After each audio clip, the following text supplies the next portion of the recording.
Kayo ang asin ng lupa. Mateo, Kabanata 5, Talata 13. Minsan ang asin ay mahapdi kapag may sugat.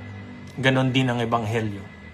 Ang katotohanan ay humahamon, nagtutuwid, at minsan hindi komportableng pakinggan.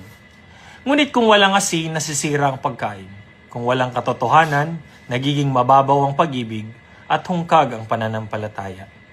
Ang pagiging asin sa daigdig ay hindi ang pagpapalabnaw ng Ebanghelyo para lang madaling tanggapin. Ito ay ang pamumuhay nito ng may katapatan.